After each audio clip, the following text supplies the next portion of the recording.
ulama dan menjadi perilaku niku napa sebagai umul kitab napa Al-Fatihah. Sampai saking agungnya Fatihah niku mayoritas ulama mengatakan meyakini bahwa la sholata liman lam yaqra bi Fatihatil kitab. Salat itu tidak dianggap sah tanpa bacaan apa Fatihah. Dan kata hadis sing nerangaken Kanjeng Nabi dawuh sahabat ala aduluka bikan sil Quran atau bi umbil Quran. Dan itu kala Nabi dijawab napa Al-Fatihah.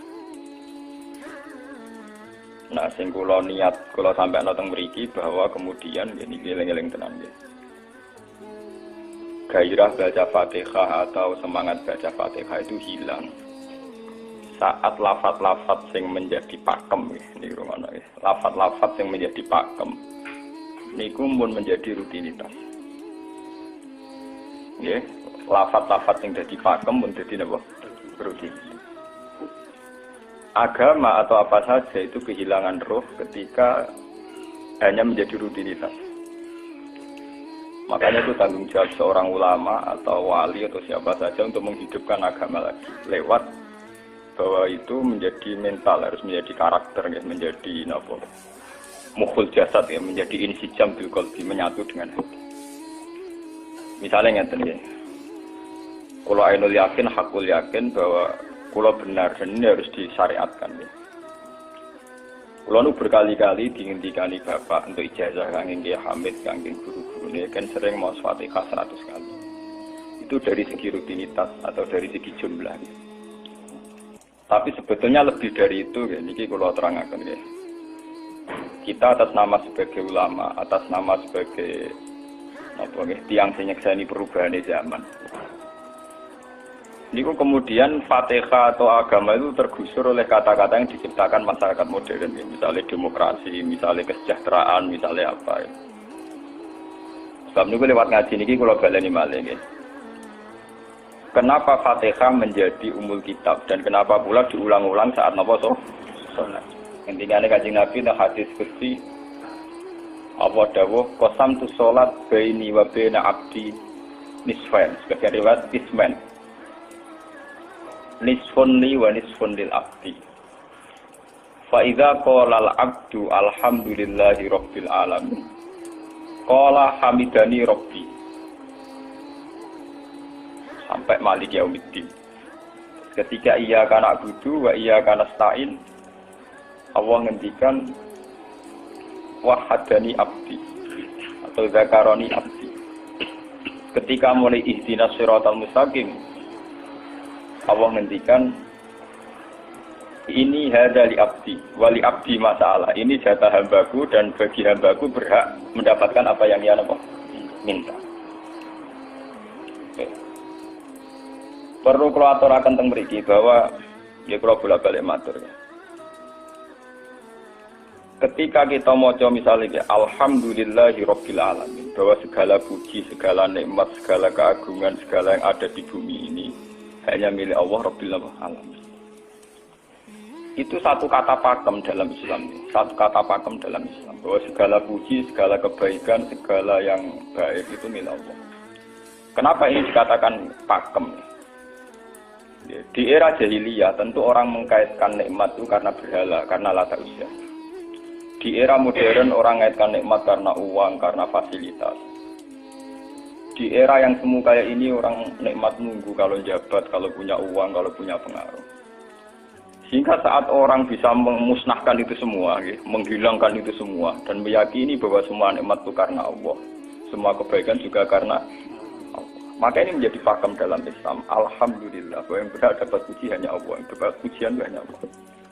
Sebab itu Allah benar-benar tersanjung sampai ngendikan fa idza qala al-abdu alhamdulillahirabbil alamin qala hamidani abdi, hamidah muji ini sapa napa? Abdi. Nah, kata pakem dalam alhamdulillah ini benar-benar pakem. Satu kata yang luar biasa, satu pakem. Karena alhamdulillah ini harusnya bisa menghilangkan kesyirikan, kegembiraan di luar karena Allah. Dia memantapkan tauhid, memantapkan segala yang menuju tauhid dan menghilangkan yang berbau napa? Syirik. Niki penting kula aturaken sehingga roh bahwa alhamdulillah sebagai ruhul Islam itu kelihatan sekali. Alhamdulillahirabbil alamin. Qala hamidani abdi. Hambaku benar-benar muji saya. Nah, kenapa muji dimulai dengan alhamdulillah? Kalau bolak-balik matur bahwa segala perilaku hamba atau mental seorang hamba itu harusnya menuju Allah itu arahnya menyanjung. Ya, mulanya alhamdulillah buat nanti istighfar. Kalau nu termasuk ulama sing nak istighfar rada pelo. Nggih tahu nggih sering tapi tidak sesering membaca alhamdulillah. Karena alhamdulillah itu paling sering diulang-ulang di Quran dan itu harus menjadi pakem. Menjadi apa? Pakem. Mboten hamidullah, tapi alhamdulillah amun salah paham iki. Kula bolak-balik matur. Dalam ilmu tasawuf maupun ilmu balaghah. Cara ilmu balaghah niku nak muni hamidullah niku bahasane insa. Nggih. Bahasane napa? Insa. Hamid tu muji ingsun Allah ing Allah. Niku cara balaghah, cara tasawuf. Kowe iku sapa kok nganti muji Allah? Umpama muji tenan muji nganti sepiro. Digale Mustafa menunggu aku hormat mbek Gus Ba. Hormati Mustafa paling sepiro, paling Yusuf. Aduh receh dikekno. Nah, umpama hormat nganti napa? Sepiro. Sebab itu di Quran itu tidak ada kata alhamdulillah yang diisnadkan lil mutakallim. Semua Quran, semua hadis itu Nabi tidak pernah mentradisikan misalnya orang sabbahtu wa atau hamidu wa. Tapi semuanya dengan bentuk pakem. Itu kalam khobar. Kalam sudah menjadi kalam khobariyah. Alhamdulillah, subhanallah, walhamdulillah. Kenapa demikian? Karena kalau hamid tuwoha, saya muji Allah. Umpama ke muji tenan, muji nganti. Jadi kalau dalam rasa balaghah itu misalnya sampean muni, Sultan adalah orang agung. Dengan mengatakan saya menghormati Sultan. Itu beda sekali. Kalau saya menghormati Sultan artinya saya pribadi menghormati Sultan, mbah wong liya. Atau kowe menghormati Sultan oleh menghormati nganti sepi. Beda kalau dipakemkan. Dipakemkan gini, Sultan adalah manusia agung. Itu semua orang yang menyalahkan Sultan itu salah. Kalau buatan Republikan, buatan Sultan ini maksud kalau ini bahasa. Apa contohnya ganti SBY itu kalah. Prabowo. Ini kalau balen. Ini ben sampean ngerti. Saya di sini dalam promosi. Kenapa Fatihah benar-benar begitu terhormat? Begitu hebat di mata Allah. Pertama ngerti asal usulnya. Kalau jadi rutinitas itu kita akan kehilangan apa? Gairah, kehilangan apa? Roh. Kalau baleni. Kalau mau kan pun watur. Fatihah itu semuanya pakai kata pakem, kata dasar. Secara konstitusi itu kaitannya undang-undang apa? Dasar. Faiza qala al-abdu ini hadis qudsi. Alhamdulillah qala hamidani abdi. Hambaku muji aku. Pengiran tersanjung sekali. Nah, saat ini kan secara tasawuf, secara ilmu hakikat, bahkan secara ilmu lughat, ya, ilmu napa lughat kados teng balaghah. Itu kenapa tidak hamid tuwa? Saya muji Allah. Karena umpama kowe muji nganti sepi. Nah, misalnya aku di duit 1 juta. Terus aku muji pangeran. Berarti pangeran tarifnya mau napa? 1 juta.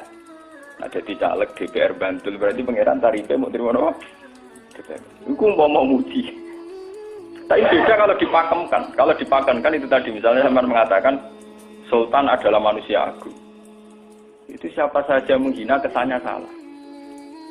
Allah adalah zat yang harus disembah. Allah adalah tempat tujuan akhir. Allah itu tidak ada di kata-kata manusia muslim meyakini Allah Bismillah.